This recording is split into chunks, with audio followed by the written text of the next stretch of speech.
Hey everybody, welcome to an actual play of our Zine Quest 3 game, Pro Patria Mori. I'm here with my partner Vince, Hi there. and we're really excited to demonstrate this game for you all. Vince, do you want to tell the listeners a little bit more about Pro Patria Mori? Yeah, sure. Pro Patria Mori is a mini RPG that tries to put you in the shoes of a soldier who is fighting in the First World War. And we wanted to focus more on kind of the horrors of warfare and the psychology, the shell shock, as well as kind of all the things that you might come across in such a situation. So while we were playing through it, there's going to be some excitement with a system that we're using based off of Honey Heist, one of the major inspirations for the game, where you're kind of moving between fear and grit in order to try to make it through and survive your session. Yeah, so fair content warning. This is a play to lose type of scenario. So there is probably going to be a lot of violence, a lot of battle, a lot of horror, a lot of death involved. And it is a game about war, after all. So let's get right into it. So the first thing we're going to do is, oh, one more thing. Vince and I are playing as a duo today. So what that means is this is how we typically play games when we're playtesting. Basically, one of us will sort of take the role of a facilitator slash GM, but really we're both going to be contributing equally. And at any time, if myself or Vince has an idea as for the consequences, we're not going to be afraid to throw it on the table and lean into it. We're not really trying to play to win. We're trying to create a narrative together. Okay, so let's get into it. First thing we're going to do is create characters. So Pro Patria Mori has you playing a squad of 6 characters, and I guess we'll just sort of take turns and create them together. So Vince, do you want to lead us off? Sure.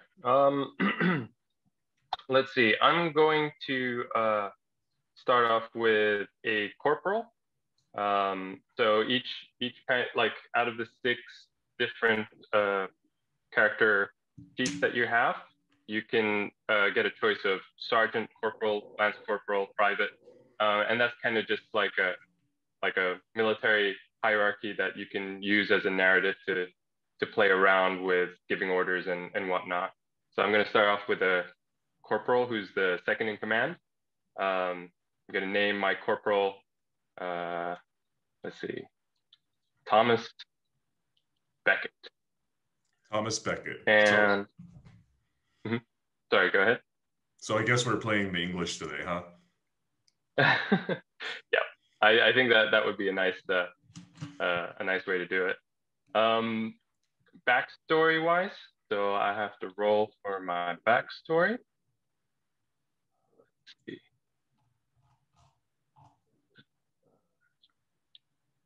Here we go. Roll a 2d6.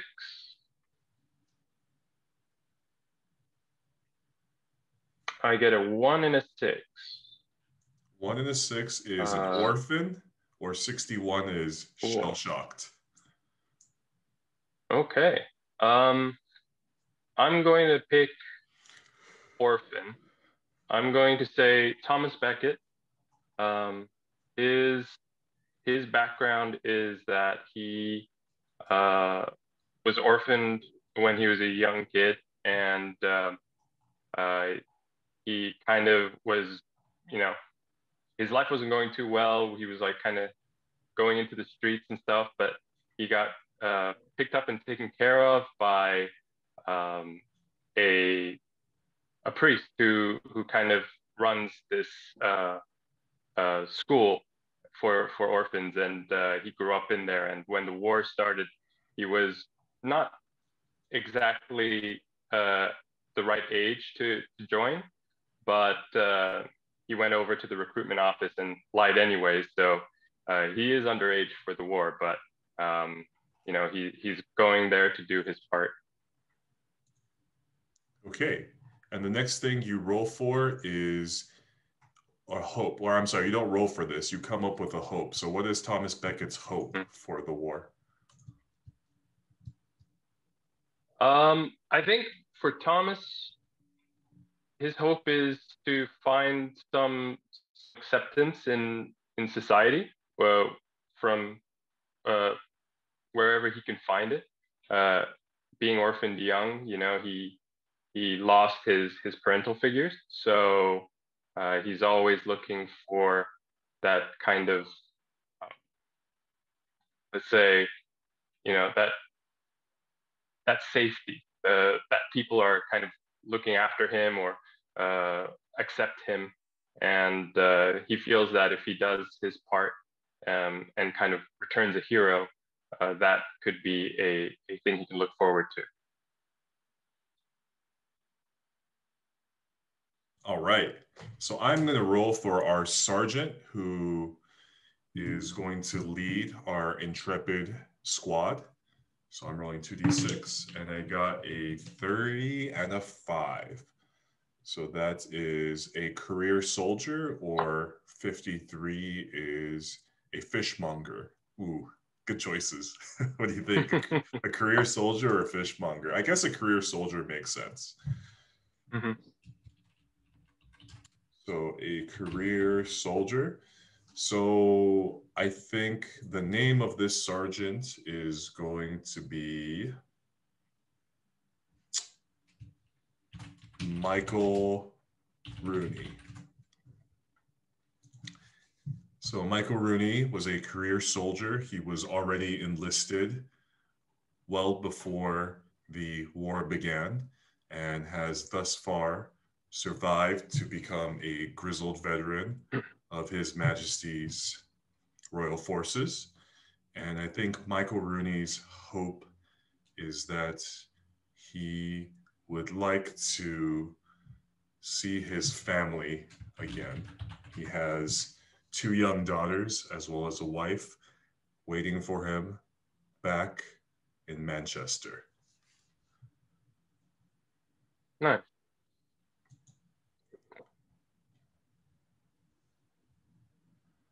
Should we do one more each? Get a squad of 4. Yeah, sounds good. All right. So I'll put together a private. Let's see, rifleman. James Mallory.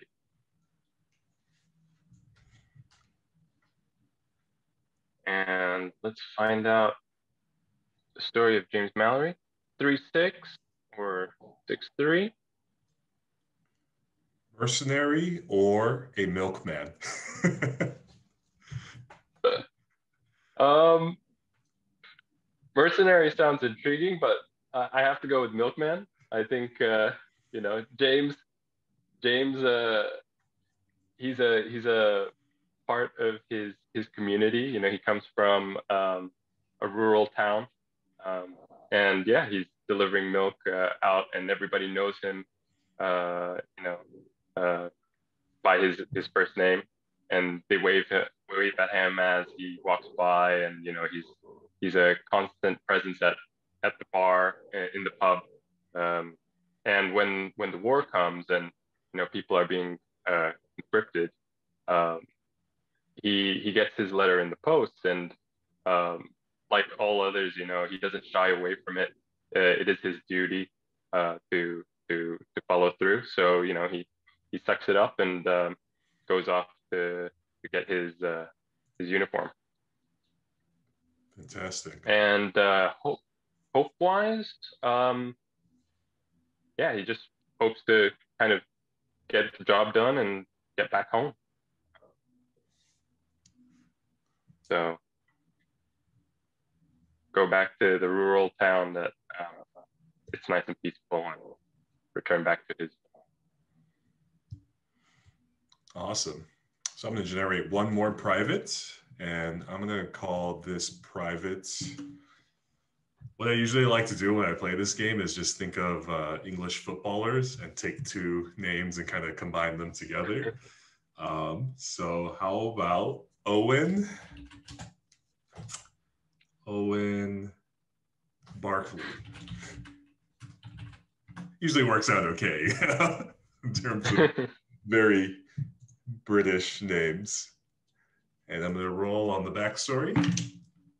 I got 44. Ooh, librarian. Oh, librarian. Okay, so Owen Barkley was a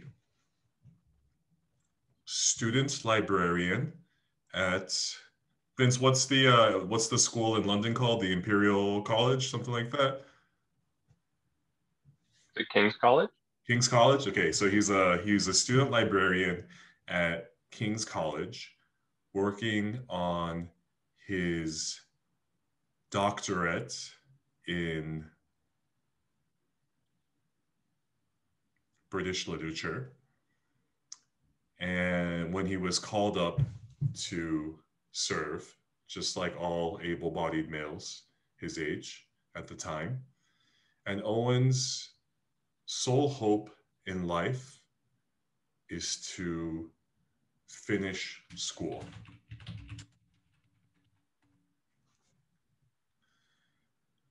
This is a pretty deadly game, Vince. Do you think 4 in our squad is enough? should we roll one more, or should we roll with the 4?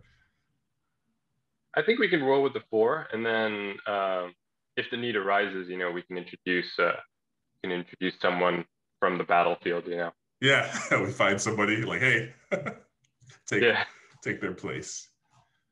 Okay, fantastic. So now that we have our characters generated, the next thing we're going to generate is our overall mission.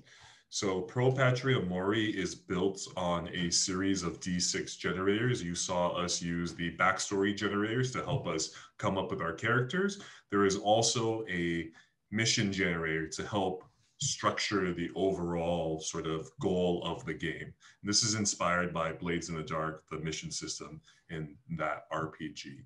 So maybe what we can do is roll a d6 each and we'll combine the results. Okay, I'm gonna roll. Sound good. I got a 5. And a 4. Okay, so a 5 and a 4 is our mission is to either pacify or occupy an abandoned town, or if we do the 4 or 5, it's to build and / defend a fort. Ooh. Okay.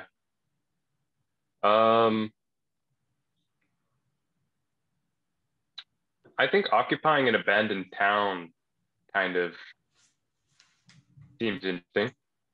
Yeah. Yeah, that makes sense to me. So we need to go into no man's land to occupy an abandoned town. Fantastic. Okay, so that is everything I believe we need to generate for now. So I guess we should just get into it. You ready, Vince? Sounds good. Okay. Let's do it. I'm going to read the little blurb from Pro Patria Mori, the booklet, which, by the way, Vince, so we designed the game together. It was Vince's idea initially. Vince, do you want to talk about a little bit about the inspiration behind the game? Yeah, sure. So I think like the game kind of came together. The initial inspiration was, um, last year when we were kind of working with our whole RPG, vibe and whatnot. Love Balloon was the first thing we did, and that was Ray's project that he put on board, and we did it for Zine Quest, and that was really cool and really fun to do. So we just kind of kept going with that, and we played Honey Heist one evening, and we just really liked the idea of that kind of a system where you can kind of go on the sliding scale back and forth, and I think that kind of just sat in my head, and I'm a big World War One kind of aficionado. I love history in general, so I guess that was one thing I went to bed with. And when I woke up, I was like, oh, it might be interesting to kind of put that honey heist system into a World War One kind of vibe and see what comes out of it. Yeah. So all the beautiful layouts that you see, I'm sure on our Kickstarter page, that was all done by Vince. Pretty much 80% of the project was put together by Vince and executed by him. All of the art that you see is open source art that we found online. One of the good things about setting a game in World War One over 100 years ago is that a lot of art is in public domain now. So it's quite nice and quite easy to access all of that. And I'm going to read the settings section from the actual RPG rules. It's 1917, and the war that was supposed to end by Christmas has dragged on for 3 long years. Soldiers battle over inches of ground while shells rain down from the sky. Entire regiments are cut down by machine gun fire, choked in seas of poison gas, and left shell-shocked by the devastating sights and sounds of modern war. There seems no end to the carnage, and those who are still alive live every day as if it were last. The songs of glory were drowned out long ago. All that remains is that old lie, dulce et decorum est pro patria mori. Our first scene takes place as the sergeant, Michael Rooney, Sergeant Rooney, is walking the line, explaining their mission to the survivors of this squad. They are part of Sir Hubert Go's 5th Army, somewhere in Belgium, and they are to take part in what would become the Third Battle of Ypres. I think that's how you say it. Is that how you say it, Vince? It's Ypres. That's Yep. how the Yeah. English Ypres.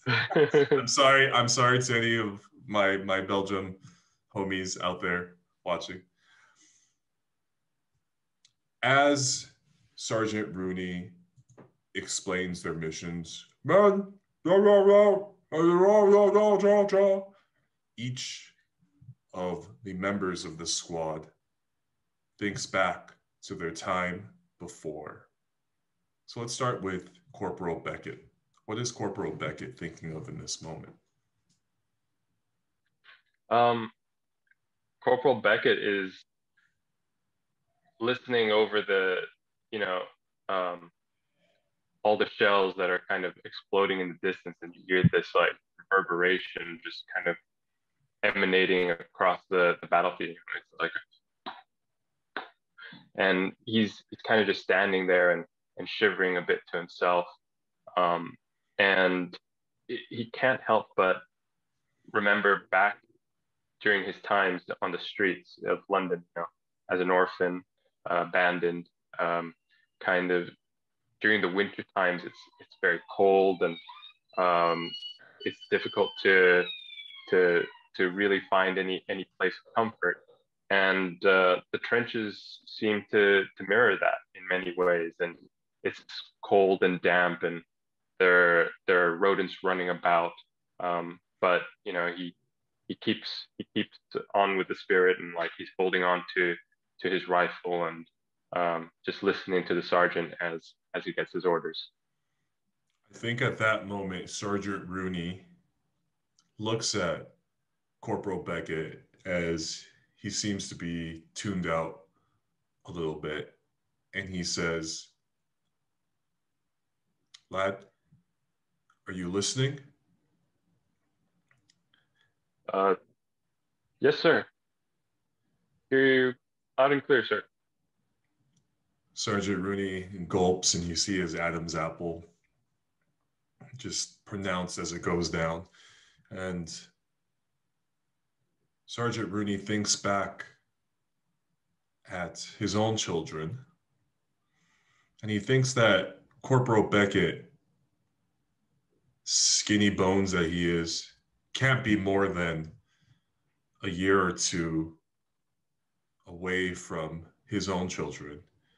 For a moment, he flashes back and he thinks about how this young lad might have lied on his enlistment papers, and he fears for the well being of his own family before continuing on and droning about some godforsaken abandoned village in Belgium that they have now been ordered to capture, to occupy, and that he's now relaying to his men.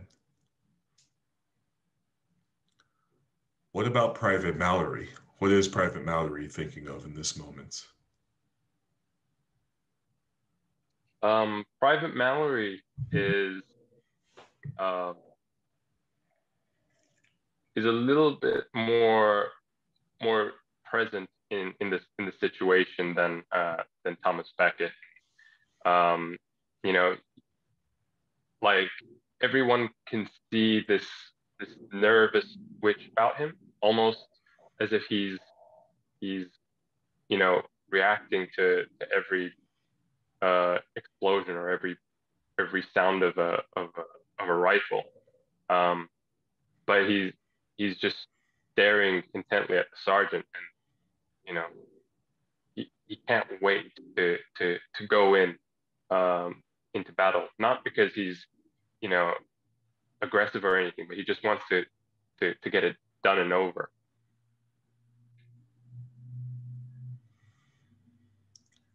I think Private Barkley has his shoulder slightly hunched, um, more of a quiet demeanor than the other lads. And in this moment, he's trying his best to remember every detail of his compatriot's face, of the way Sergeant Rooney speaks with a bit of a Mancunian accent, the way that Beckett holds himself and Mallory's impatience. And he thinks about the words that he would use to describe his friends, his compatriots, his fellow soldiers in his journal later that he has been writing in for the duration of the war, and that he hopes one day might be published as some great work of literature to explain his feelings and the horrors and terrors that he and his compatriots have experienced.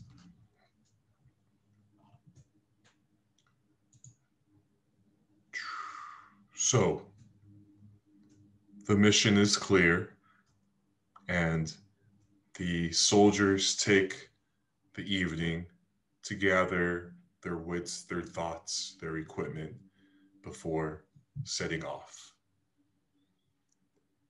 Now, Pro Patria Mori has a set structure. It's designed for one-shots. It shouldn't take more than 2 to 3 hours to play. And the game is divided into separate days. So we just experienced the deployment phase, which is subtitled Mission and Memories. Next is day 1, Crossing the Threshold. Day 2 follows the Hollowed Grounds. Day 3 is the Dark Abyss. Day 4 is the Targets. And then there's a debriefing where we discuss what happens to our characters. So we're now moving into day 1, Crossing the Threshold. And to, again, help us generate what happens here, we roll a couple of dice. Vince, would you like to do the honors? Sure. What would you like me to roll? One encounter? Yeah. 2D, let's 2d6. yeah. Roll 2d6. Would you like to roll for the setting or the encounter? I'll roll for the setting. Great. So that is 15 or 51. 15 is a barn, or 51 is a derelict cathedral? Ooh, I like derelict cathedral. Sounds good. All right. Sounds ominous. Yeah. And we're going to roll on the encounter table, or I'm going to roll on the encounter table rather. I rolled a 3 and a 4. So a 3, 4 is bombers, or 4 and 3 is vermin. So I think, would you like to frame the scenario, Vince, or I have something in mind if that's all right? Yeah. Take the lead. Yeah. So I think that our squad has been staying at this derelict cathedral, and that's where that first scene where the mission briefing took place. And it's a bombed out stone structure. The stained glass window is cracked and crumbling, and it's all over the floor. And there have just been tons and tons of rats everywhere. And I think that at night, as one of our squad members goes to prepare the meal, they find just a swarm of the rats on some of the rations that we have left over. So the question is now, how are we going to deal with them? Okay.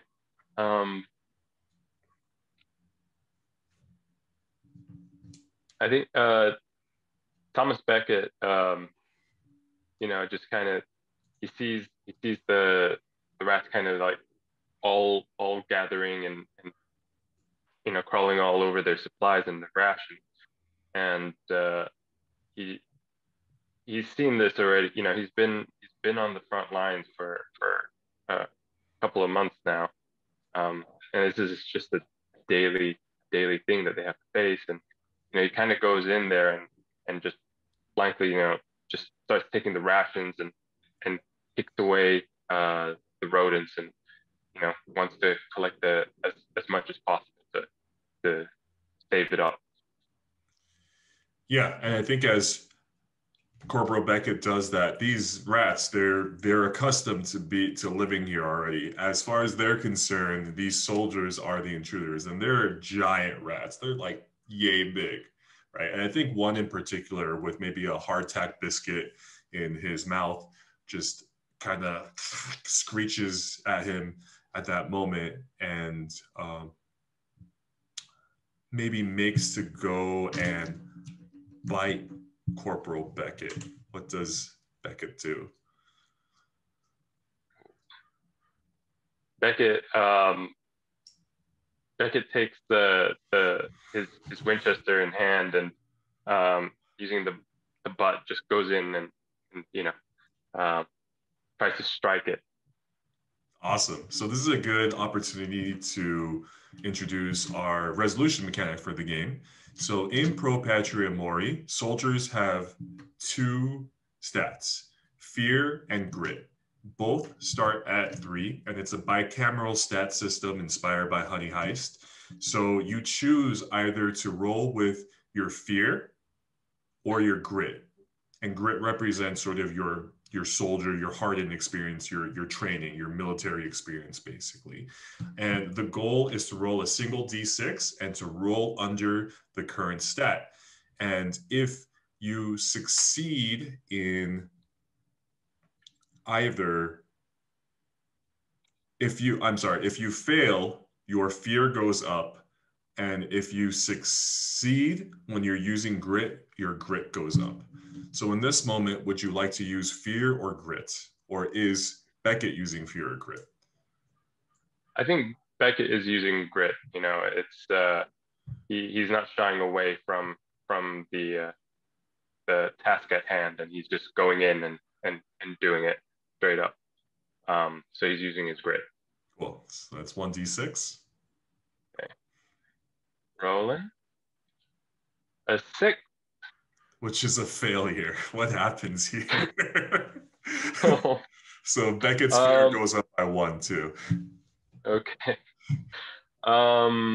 As as you know, he goes in and he uh tries to hit the this huge rat that's kind of confronting him. The rat, you know, scurries away, and the butt of his rifle misses and hits some of the rations, and the force is so immense that he's just crushed. You know, the tins and the biscuits and whatnot, and it's just all over the floor now, and um, he's lost the rations, part of his ruin. Yeah, and I think that Sergeant Rooney at this moment yells, "Beckett, what's going on over there?" And Private Barkley, he sees what's happening and he sees the rats scurrying about now. And Barkley is terrified of vermin. He's absolutely horrified by them. So, against his better judgment, Barkley is going to take his Enfield rifle and he's going to shoot at the nearest rat using his. Oh wow. I rolled a 3, which is success. So, so I think Barkley, he shoots one of the rats and he sends the rest scattering. But perhaps Sergeant Rooney kind of goes up and he grabs the barrel and he pulls it down and he just smacks Barkley on the head. He's like, "What are you doing, idiot? Keep it down."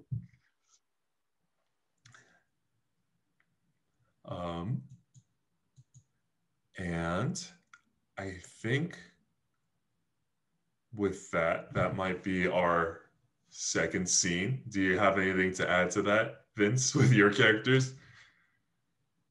I think James Mallory is kind of like um, he's sitting on one of the pews in the cathedral, and kind of has an overview of all this happening. And you know, it it it's comedic to the level of absurdity, because you know they're in this war zone, and the situation that is kind of transpiring right now is that they're being, you know, basically infested with bats, and he doesn't know whether to kind of laugh about it or to see it as a tragedy. Um, and he like starts like dozing away until he starts hearing drone, um, and kind of looks up at the cathedral ceiling, and there's nothing there but a huge hole, and he sees cross-like shapes that are just like flying in formation above him, and just goes, bombers, and he just like hits the deck, and he just puts, you know, his helmet on, and is just praying for dear life. All right. So are the bombers actually here? Are they bombing? Yeah, Oh, all right. they're coming. Oh no. Okay, so let's have each of our soldiers react to that. Would you like to go first with Private Mallory? Sure. So yeah, Private Mallory, out of fear, he, you know, his instinct is just duck and cover, but you know, there's nothing around him to really support him. So he just like ducks in between the pews, helmet on, and just kind of hands over his helmet. So he rolls, yeah, he acts in fear. And see, we roll, and it's a 5. Failure. And your fear goes up. So what happens to Private Mallory in this moment? Okay. So as he does do that, you know that you hear the whistling of the first round of bombs that are descending from the plane. It's just like,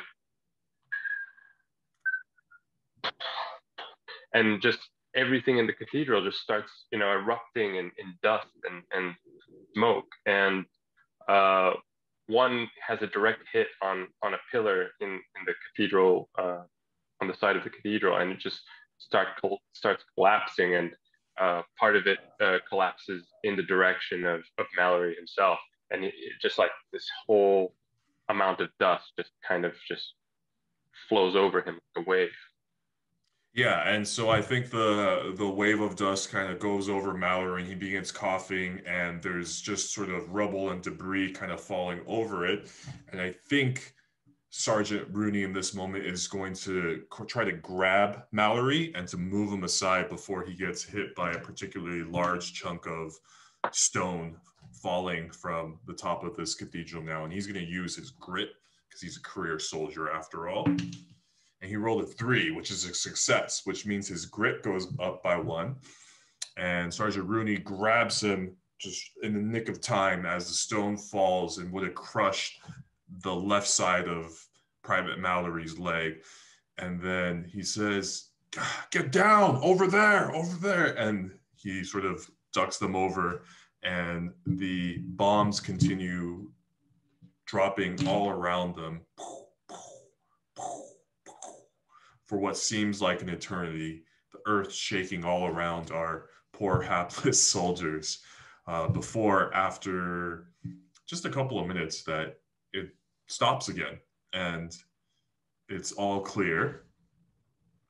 And Private Barkley gets up and I think he looks around the rubble all around the cathedral now and things sort of shaken out of place. He picks up one of the bags of biscuits and he just sort of distributes one of these biscuits to each of his compatriots, and maybe they gather around in this cathedral and just eat this rather pitiful dinner as we cut outwards to, oh, I guess we'll cut upwards back to the stained glass window and then out with the exterior of the church as night falls and you just hear the explosions in the distance. And we'll cut to the next morning. So let's roll again on our setting and encounter tables. Vince, would you do me the honor of rolling 2d6? Sure thing. I'll roll for encounter this time. Sounds good. Should I roll for a setting first then, or do you want to do, should we roll? Yeah, please, okay. Please do. 62, which is rotting horses. Oh gosh, this game is so dark. Or 26, a field of corpses. Oh, that's not any better. I choose field of corpses. Okay. I rolled a 5 and a 2. Let's see, 5 and a 2. We have either ambush or mutineers. Vince, would you like to frame the scenario? All right, sure. So the next day after their night in the cathedral, our troop walks in single file through no man's land, and just the scenery is what you can imagine from a horror, like it's absolute hell where there are just trees bare without any leaves and smoldering. The entire landscape, as far as the eye can see, is just pockmarked with craters and just mud and soil. And they come across this pretty level field, and there seems to be a little bit of life here where a field of wheat has just started growing. But as they kind of make their way through, Thomas notices something in the wheat and just stops dead straight. James Mallory, kind of comes up behind him and looks over his shoulder, and he realizes it's one of the corpses, a person who has fallen in some battle or some operation, maybe a few weeks back. He's not quite sure. And as they slowly continue to walk through the field, they realize more and more that it wasn't just one person. It seems like a whole battalion is lying here in the fields. And as Private Barkley is making his way through and trying his best not to be affected by it, and I'm sure at this point he's not very affected by it because he's a veteran of war. After all, it's 1917. One of the corpses in particular he recognizes, and he goes over to it, the carry-on flying all around it, and he looks at it and he says, "Oh God, Jonathan, no, no, no, no." And he begins digging the body out from the rest of the corpses. Do you think I have to roll for this, Vince? Yeah, I think the result might give us an idea. Great. So I'm going to roll with his fear, which is at 3. Okay. And I rolled a 1, which is a success. So he goes, "John, no, no." And he pulls him out.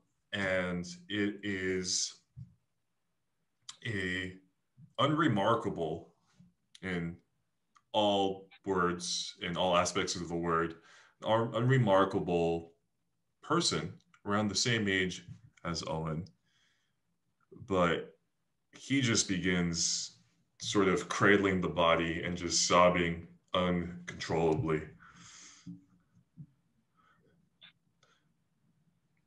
No. James kind of comes up to Owen, sees Owen like just holding on to this onto this body, like weeping, and kind of just puts a hand on the shoulder. You know, doesn't say much. What can you say in this situation? But like, you know, he understands.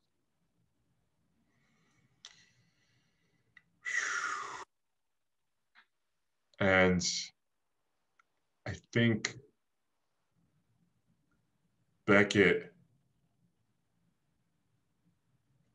Oh, I'm sorry. Let's go to Rooney.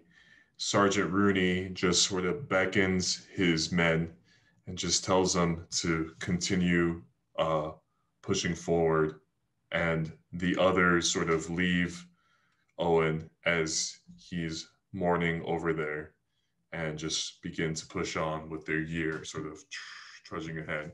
I imagine that it's like an overcast day, right? Like maybe slightly drizzling, just sort of like. Right. And great. I think let's roll again and see if they encounter something else here. All right. Thomas Beckett kind of is in, taking point, and he's walking through. He's kind of a bit paranoid about the whole circumstance. This field of bodies that clearly no one has come to recover, and he's kind of treading slowly. So he's walking steadily, fearfully, and the one. Which is a success. So I think at this moment, the hairs on the back of his head stand up, and he senses just a moment before it begins, but suddenly the sound of bullets popping begin popping his way, and he's able to react and able to get down. But yeah, just Cool. He just ducks down and kind of goes for cover. James, like, sorry, go ahead. No, go ahead. You. Yeah. James, kind of, slightly behind Thomas, sees Thomas kind of fall to the ground as these bullets are flying, and cracking, and he kind of shouts out for Thomas, but it's kind of lost in the whole deafening firefight, and he just immediately instinctively runs towards like Thomas, and there's this kind of ridge area, an opening where he can kind of take cover, and he just runs and tries to jump to get beside Thomas and duck for cover. Sounds like a roll to me. Yeah, and he does that. Yeah, out of fear. It's this thing has just exploded. The situation has just escalated so quickly, and he's running for his life. And it's a 3. 3 is a success. So yeah, what does that look like? Describe and take narrative control for a little bit.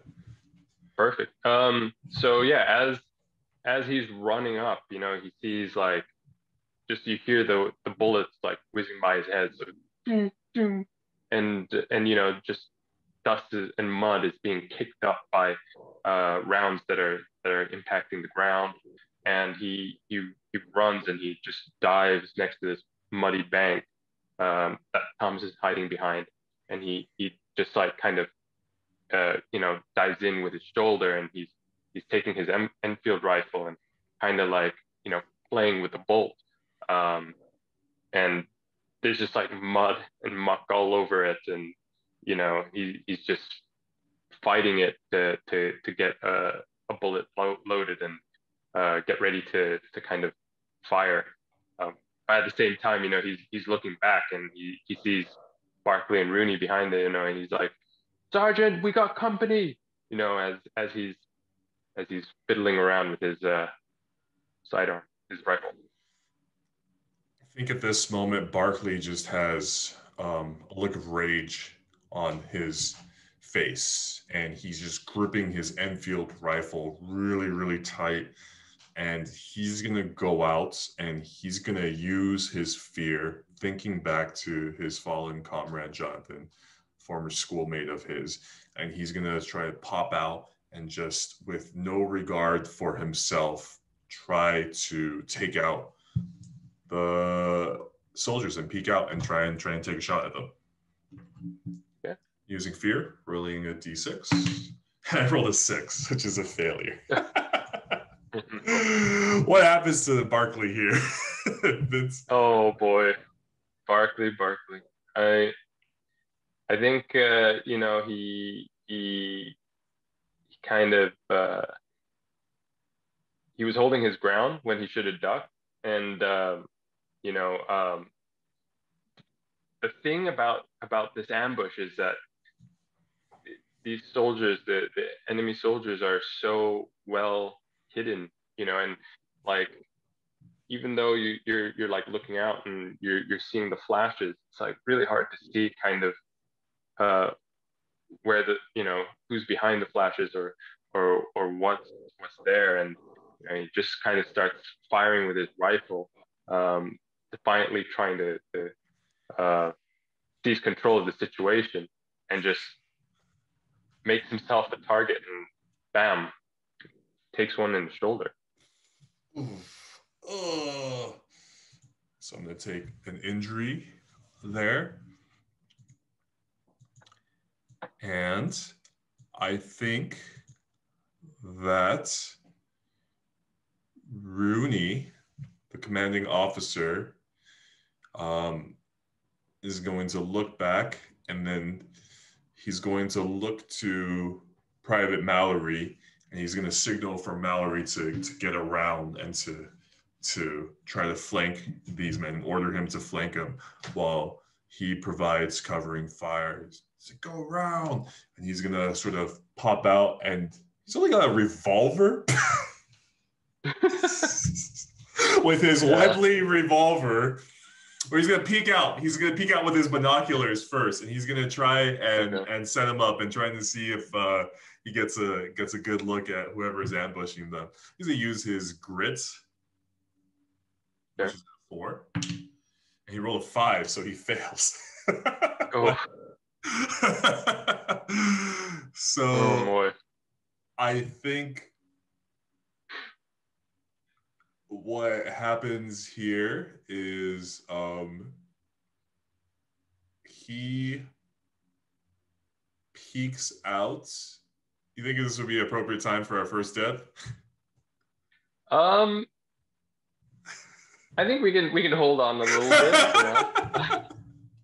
All right, you tell me what There's happens to a, Sergeant Rooney in this case, in this I scenario. think, you know, as he's using his binoculars to kind of uh, gain situational awareness of what's happening or who's even firing at them, you know, it's just like he just hears like a, it's like this ongoing clack, and he knows that sound. That's a very, it's become a very a popular sound on the battlefield, which is, you know, the new technology, the machine guns that are implemented in trench warfare, and he just, you know, he hears this hail of bullets just kind of fly by him.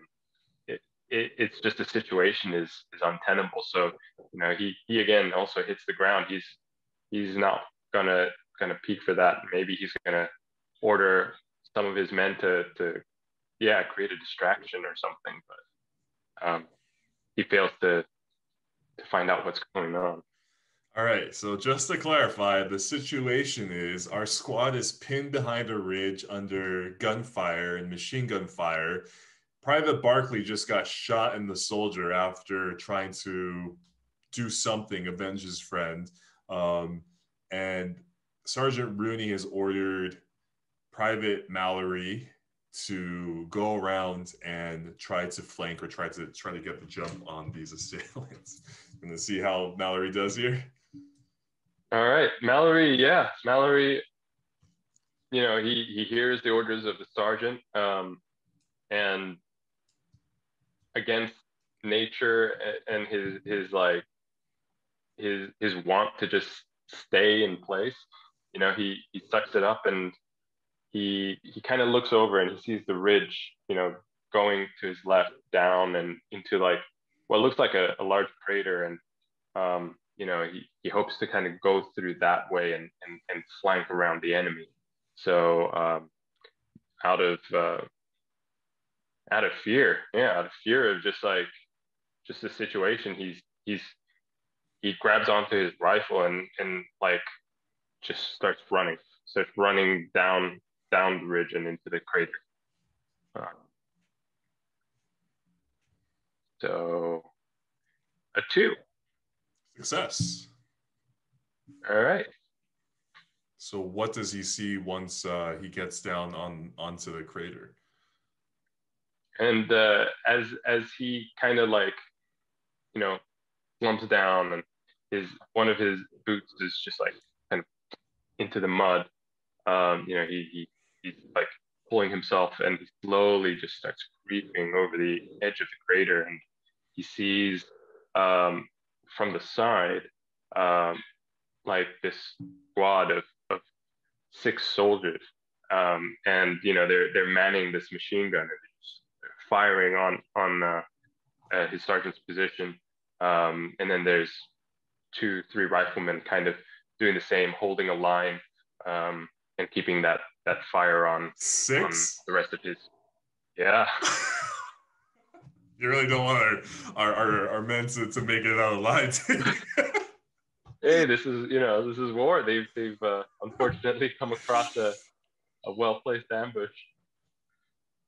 All right. Well, I think the spotlight is still on Private Mallory at this moment. What is Private Mallory going to do?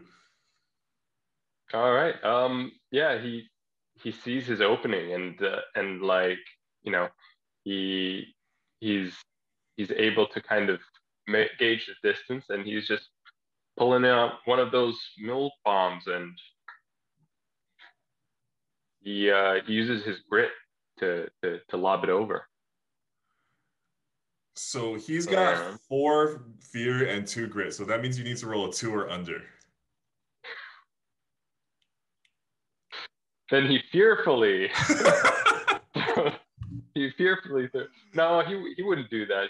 I think at this point, Yeah, I mean, even though it's against him, like he's feeling pretty confident now. The attention is not on him, and he's got this opportunity to really get the rest of his squad out of danger. So he's feeling quite confident about it. Okay. And a six. All right. Yeah. What Hi. happened to Private Mallory? So I think he's just not a very good arm. So he tosses the mill bomb and it just comes up short and Oh, it explodes not on top of the nest, but several feet short. And it just. But now he can hear the soldiers yelling in German and turning to his position. And yeah, the fire though, importantly, momentarily stops on our mm, other soldiers. So mm, I think this is an opportunity for them before we come back to Private Mallory and we see how he does 1v6 with the others. So I mean, okay. I have Sergeant Rooney. He's got a pistol, but you also have Corporal Beckett, who's got a Winchester and a flare Yeah. gun. So what would you like to do in this? Maybe it's time for Beckett to step up here. Yeah. Before we move on, does Mallory suffer a fear for that? Yeah, Or he yeah, does. He does. fear? Yeah, Beckett sees like uh, the firing has stopped, coming his way. The dirt is like settling, and but the machine gun fire and the chaos is still like sounding out in the air, and it gives him the confidence to kind of peer up, and he sees like the that Mallory is getting all the attention, and he just pulls out that Winchester and just instinctually just you know he's gonna try to empty his gun and hit as many people as possible. Using Um, fear or grits. um, I think he would be using fear at this point because he's you know he's been pinned down, and it was initially he was the first point of contact in the ambush, so he's definitely rattled a little bit, and yeah, he's just out of instinctual fear. He's just doing it. So he rolls fear, and it's a one. Woo! Okay. So I think since I'm the opposite party, the GM, so to speak, you can maybe take out two people here. All right. Okay. He's going off with the rifle, and he's able to take out two of the soldiers that are kind of in this entrenched nest. But before he could continue on with the rounds, it's just like click, and his Winchester kind of jams up, seizes up. So he comes back down, and he's just like kind of playing with it to get it back into working order. Back to Private Mallory. Mallory in his little crater, I'm assuming he's prone in the crater and looking. He sees Mm-hmm. that the machine gun is feeding new bullets into it. So they're reloading at the moment, and then he sees peeking out, two of them taken out. And they fall to the ground. But he also sees that two of them begin to move towards his position and sort of begin to go around him and try to pinch him around in this crater. What does Private Mallory do in this situation? Um,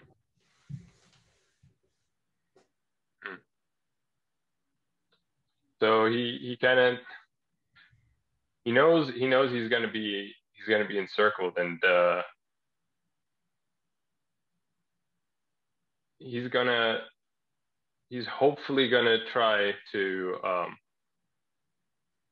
run back towards the ridge. You know, he knows this is a dangerous point, you know, and he's hoping, hope over hope, like that the rest of his men are distracting, are creating enough of a distraction for him to kind of make this escape. So he's just gonna huff it back to the original position. He's just like, you know, fear or grit? out of fear. Okay. Fear. He's at 5 fear, so he needs to roll a 5 or under. Okay. A 1. 1. Okay. So what happens? So yeah, he kind of like, under the cover of the fire from the rest of his squad, you know, while the two enemy soldiers are kind of going around the crater to get him, you know, they all of a sudden feel like they're under fire from you know, the sergeant and Barkley, who I'm assuming have now started to kind of make their presence known. And so as the enemies are trying to cautiously approach, Mallory successfully makes his way. You know, he just bolts out of the crater, like scrambles up and runs behind the ridge. Okay, so while they're all gathered there, in this moment, I think very shortly after that, the gunfire from the machine gun starts hammering again. Sergeant Rooney is going to look at his squad. He's going to look at Barkley holding his shoulder on the ground, like, and he's going to look at Beckett and Mallory, and he's going to say, "Get them out of here." He's going to put the whistle in his mouth, and he's going to run across and just try to maybe duck over to another hedgerow kind of nearby, like across like the no man's land, the sight lines of it. And he's going to be just blowing his whistle the entire time and trying to buy his men some time to get out of here. And I think he's using his grit to do this, which is at 3, so he needs a 3 or under. And he rolls a 3. Woo! Ooh. So what happens? Tell me.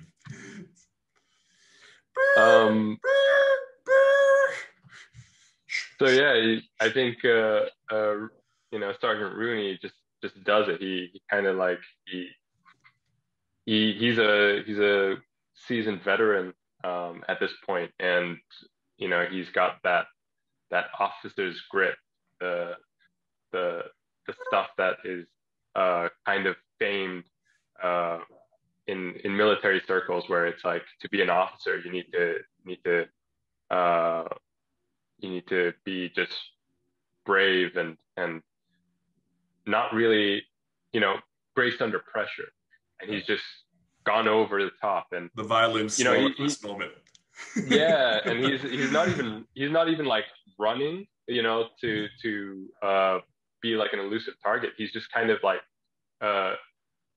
almost at a stroll, and he's just blowing that whistle, and like it almost looks like the bullets are just like flying, you know, not even impacting him. And I think it really gives Beckett like that resolve. He just sees this happening, and he can't even fathom like why it's happening, how it's happening.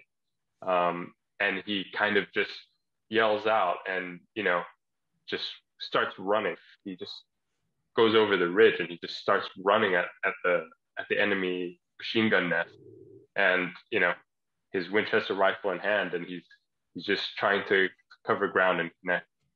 And he does it with grit. So he's so dead. he's got 2 grit, so he needs a 2 or under. 4. Failure. Your fear goes up by 1. All right. Oop. What happens to Corporal Beckett?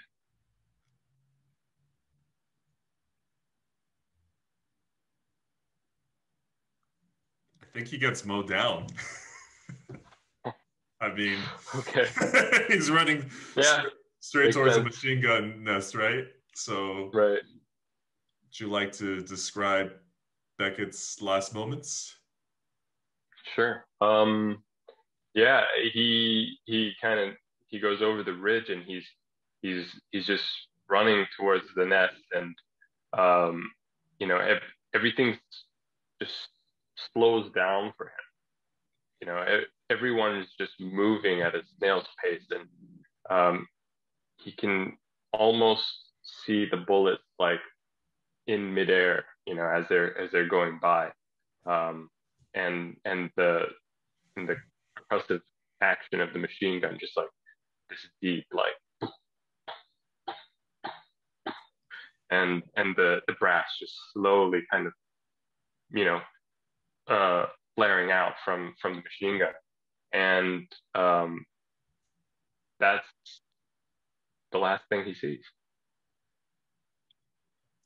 and from like we kind of go out from him and we see James Mallory just like looking over and um it's too much to bear and he just kind of like sinks down into like a he's just hugging the ground almost just like um not wanting to see what happened.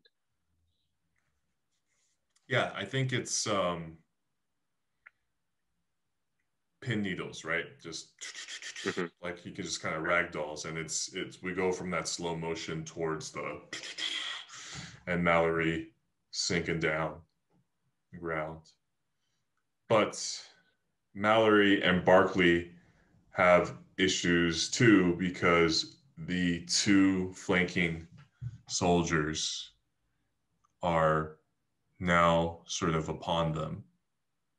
So I think that Barkley sees them first and he raises with his broken shoulder, his shot shoulder, his Enfield rifle. Despite just the pain of it, he raises his rifle and he tries to take a shot at one of them.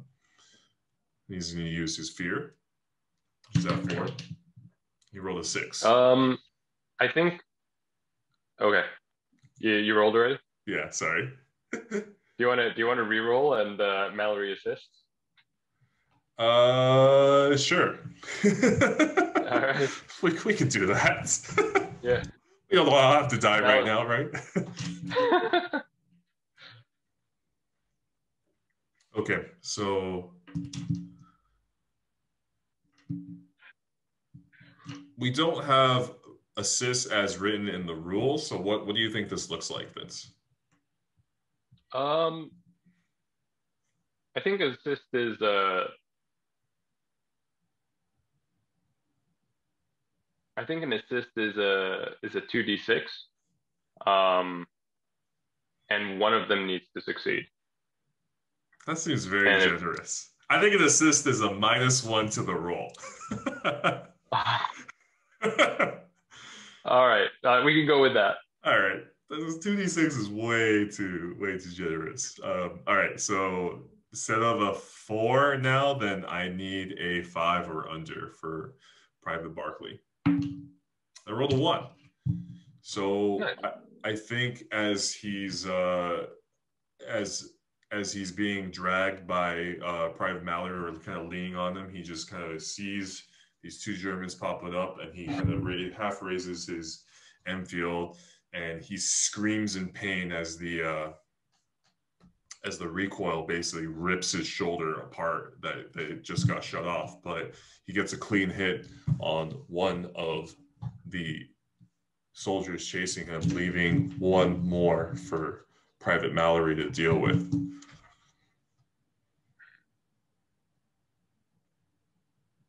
And Mallory, just out of fear, pulls up that Enfield rifle, um, preloaded, and just takes a shot. And it's a 1. Fantastic. Would you like to describe what that looks like? Yeah. As he's dragging Barkley, and Barkley takes down the first enemy soldier who's encroaching on their position, and the second one pops up.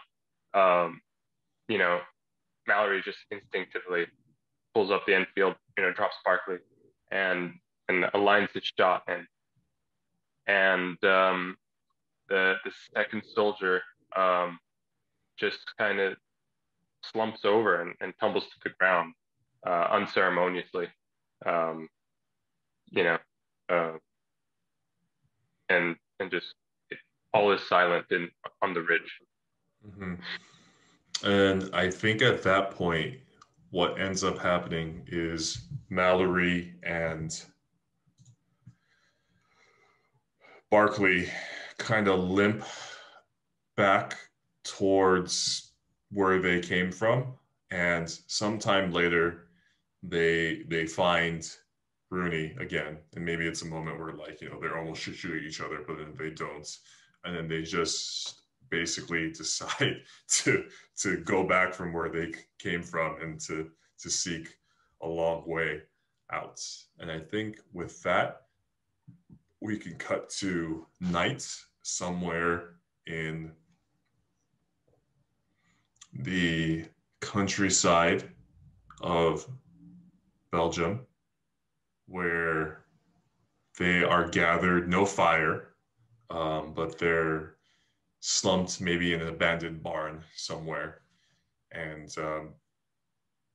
this is a good time to introduce how items work, how rations work, rather, in the game. So there are a series of items called rations in the game, and during quiet moments, player characters can use the items to either switch their fear to grit or their grit from fear. So either they get hardened from the items or more fear seeps into them because of it. And this is an opportunity for them to rebalance their stats, to basically take a moment of respite, and to try to game the system a little bit.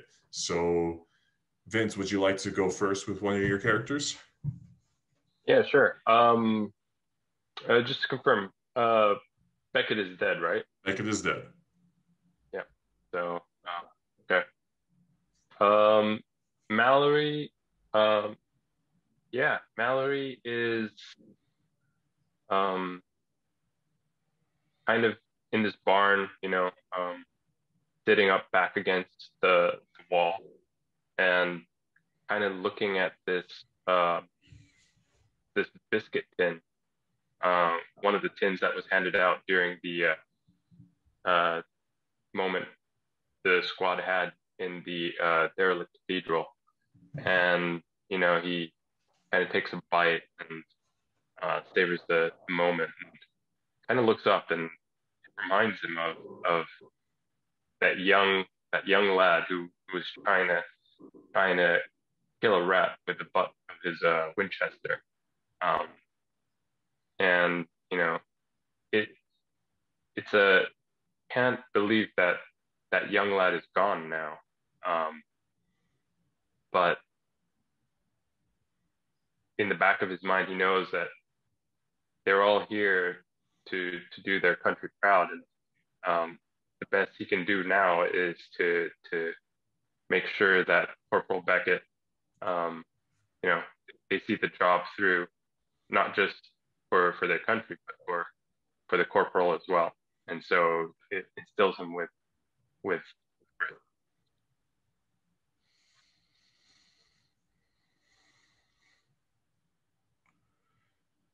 I think Barkley, with the help of his sergeant, is shaking as they finally are able to tend to his wound. and able to bandage him up. And as he's being bandaged up, he's never been so close to death before. And thoughts of his own mortality, thoughts of Beckett and how he's just gone now, thoughts of Jonathan, who he found the moments before all of that went down, just instills in him this deep seated fear, this sinking feeling that he's next and there is nothing he can do about it. So his fear goes up by 1. And Sergeant Rooney is going to take out a holy book. He's going to take out his own personal copy of the Bible, and he's going to say a prayer for Corporal Beckett. But as he's saying the prayer, it's not the first time he's had to say this prayer. It's not even the second time. And he realizes that with each recitation, the words mean less and less to him, and death becomes more and more routine. So he's going to exchange his fear for grit. Oh, wow. Okay.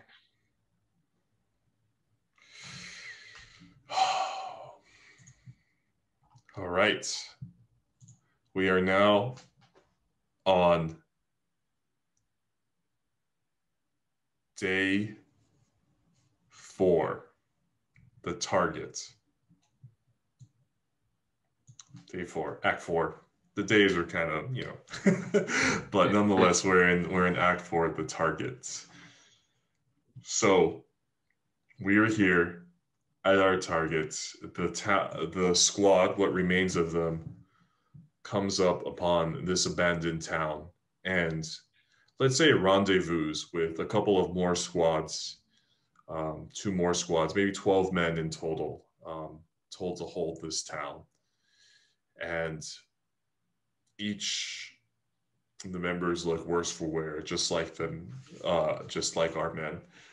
And we have one more table to roll on. This is called the finale table.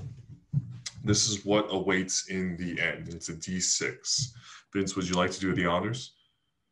Sure thing. A 6. 6 is the reigns of Castamere. Death and destruction reign supreme. Oh boy.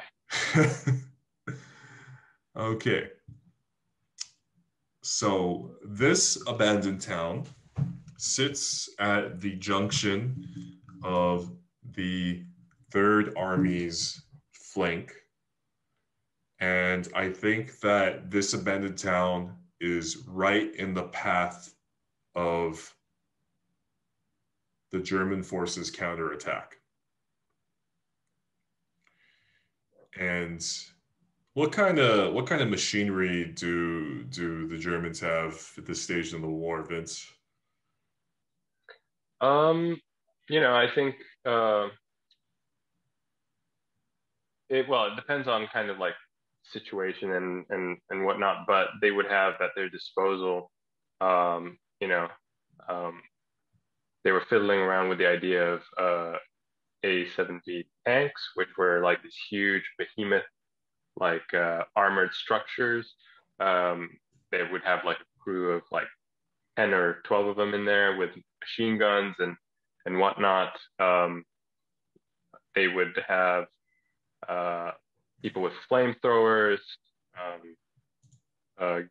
Gas was also another thing that was used. So Vince, I will let you frame the reigns of Castamere, the death and destruction in our final act. What do we see? Okay. What happens? Sure. Okay. So the As you know, the squads kind of go around town. You know, they're surveying the land and the territory, kind of boarding up locations and putting sandbags in key strategic places. And you know, it's a bit eerie because it's like a sunny day-ish with some clouds up top. So there's this strange sense of, you know, everything is fine and everything is warm, but they're preparing for something. Um, and it doesn't, the first uh, sign of uh, what is about to happen is that in the surrounding bushes and trees where the birds were chirping and the crickets were kind of buzzing away, it all just falls silent.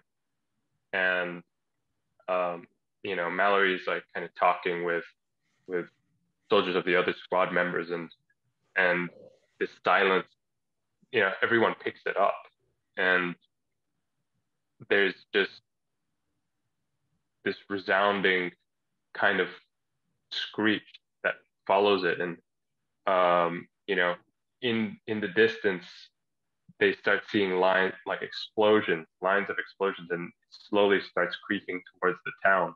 And it's this kind of creeping barrage of noxious like smoke. You know, this yellow kind of mist that just starts covering everything. And you know, instinctually, everyone, Mallory is just like putting on his gas mask and everything, and just getting ready for what's going to come through that mist.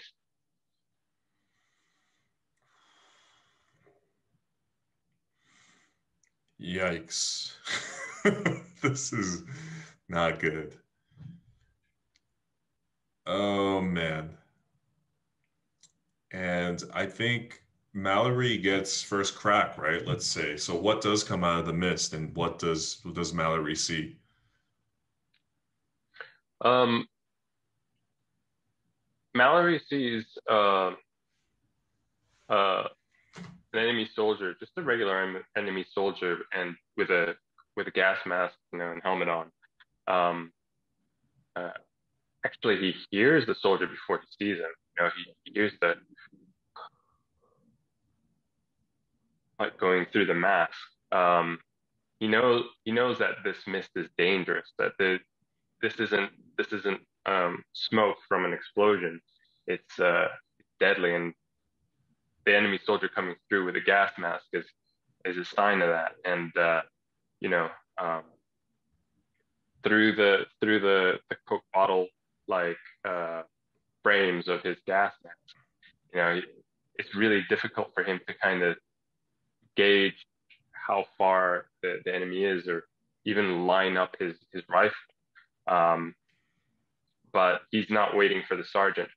He's gonna go for it, and out of fear, you know, he's gonna let his Enfield fly.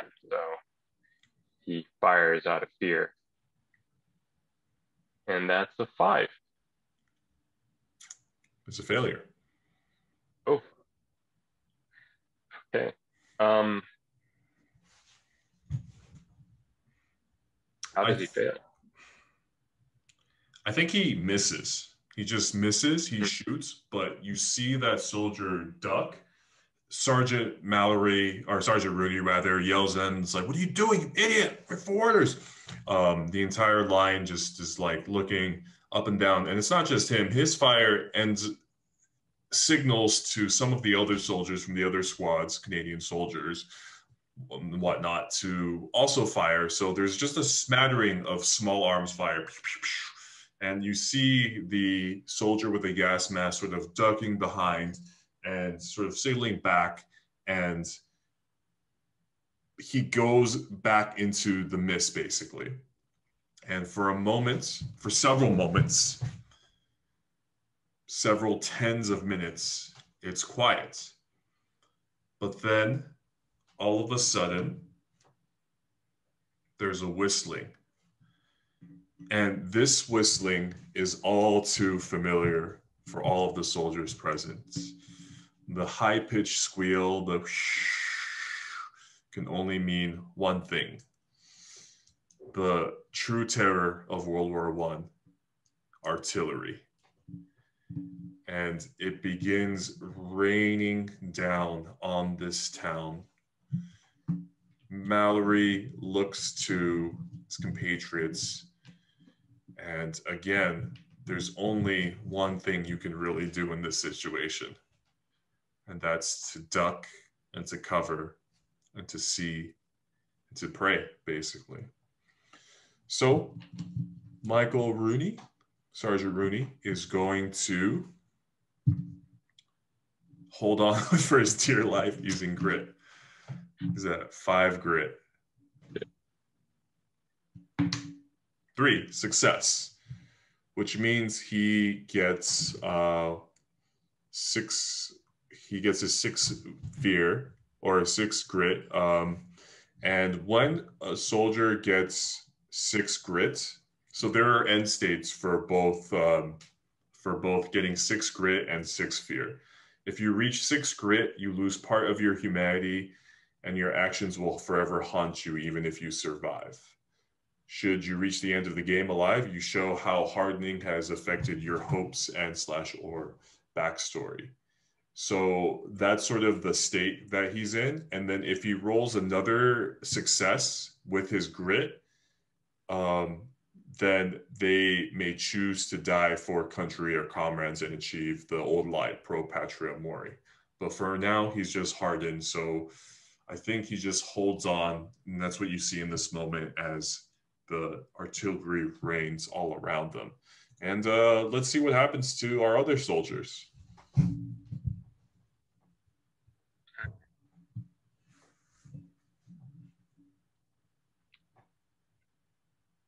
James Mallory is gonna crawl into the nearest house in the town and just kind of, hope that the structure itself will protect him. And he's doing this out of fear. I mean, there's no I think there's no real chance for someone to face a bombing, a barrage of artillery with grit. I think that's just, and it's a 6.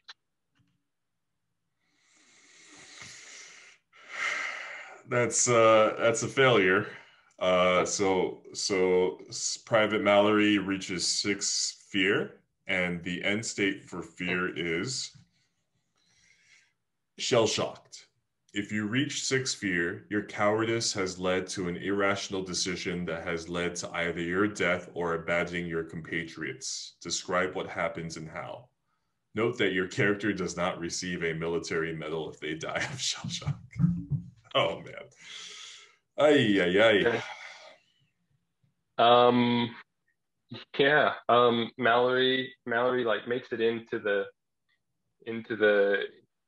townhouse, and kind of like huddles in a corner as bombs are falling and all that, and he's just clutching onto his Enfield rifle for dear life, and from out of nowhere, just something crashes in from the ceiling, from the roof, and just comes in, and just the house just kind of topples over and collapses on top of Mallory. And when he ran to this house, he was abandoning his post, right?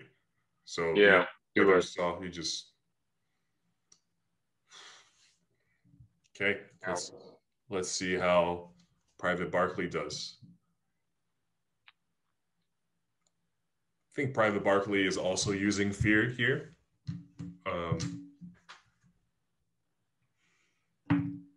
2. So he's okay. The bombs rain down upon him. He sees Mallory running out. he screams to Private Mallory. He says, "James, what are you doing? Get back here! No, James, James!" And then the camera cuts to Private Mallory as he runs across and he gets into the abandoned building. I imagine it's sort of like Jurassic Park, the lawyer, like, you know, when he goes into the bathtub. Right. Yeah. It's just, It's just like, yeah. And I think rather than playing out this entire battle, Vince, maybe we can just make one more roll and to see the sort of outcome and see if our soldiers survive here. sure. Okay. Sure. So I'm going to roll for Sergeant Rooney, and you can take over Private Barkley this point. So Rooney is going to roll on his gear of grit. And again, we're just abstracting it to see sort of the outcome of the battle and whether or not he survives or not. So if he fails, he is going to eat it in this battle. And if he succeeds, well, he's using his grit, which is already at 6, which means that he is going to sacrifice himself to save basically the people of this village. What do you think that looks like, Vince? What do you think Rooney does? I think, you know, Rooney is battle hardened, and you know he's experienced combat before, and his kind of gut reaction is that this is the beginning of a firefight, and he's not going to lose this position, not after what his men have sacrificed. And you know, as like the enemy starts kind of rolling forward, you know, and kind of firing, and the squads in the town are desperately hanging on and defending. He notices like one of the machine gun posts is unmanned, a fallen soldier nearby, and you know, while the other men are kind of moving slowly back to consolidate, he decides to just jump in and grab onto that machine gun and give some covering fire for the rest of his men and hold the position to the very end. Yeah, and I think his actions turned the tide, right? And he is remembered by the rest of the survivors of this battle as the Lion of, I don't know, insert random Belgium town here. And he achieves the title of the game, The Old Lie, Pro Patria Mori, before being gunned down in a hail of fire, sacrificing himself for country so that Private Barkley, the librarian, whose one hope is to finish school, can live. And the other unknown soldiers that survived this battle. Denouement. What happens to Private Barkley after the war? I think Private Barkley, after the war, you know, he kind of like gets back home to England, and you know, he's coming off the ship, you know, with all the rest of the soldiers who've survived, and not immediately, just because everything is just too fresh for him, his experiences and whatnot. But over time, he gains the courage and the confidence to write that book he's always wanted to write about the war. And but he doesn't publish it. He doesn't publish it. He doesn't publish it. And his shoulder is never the same. He can never lift his shoulder beyond this degree. And it's not until his great great granddaughter in 2021, rummaging through her family's old things somewhere in the Midlands, does she find the manuscript in the attic somewhere and finally gets published well after Private Barclay's death.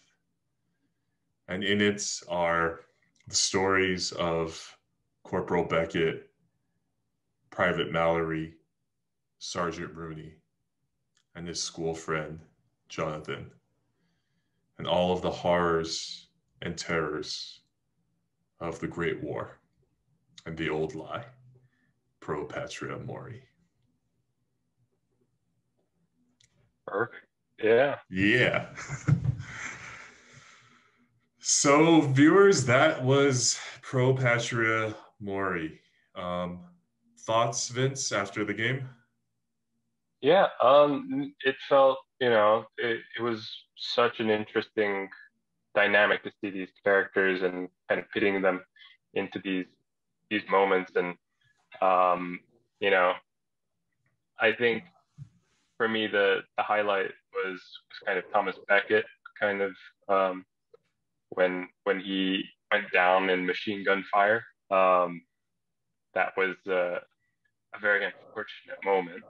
But I think it really kind of brought the rest of the squad together the next day, the night where they were kind of contemplating about what happened during that battle. Yeah, I think it's a really interesting experience. In a way, the way this game is designed is sort of like a funnel, right? Like you're throwing these soldiers at these terrible situations, and you know that not a lot of them are going to survive at the end of it. But there's also that's liberating in a way, right? Like it's liberating in a way that maybe having more attachment to your characters isn't necessarily. So we played it as a duo, and that's how we like to play RPGs when we're playtesting stuff and we're just trying stuff out. It's just sort of like just take turns. But you can play this game with a traditional GM, and one person, each player taking the role of a player. You can also play it solo as well. It works as a solo journaling game because there is a set act structure in there, and there are plenty of generators to inspire whatever happens to your squad of soldiers. We hope you like it. Please check out the Kickstarter, the rest of the Kickstarter. You're here, so you probably are already checking out the Kickstarter. And again, thanks for watching, and we'll see you next time. Thanks, guys.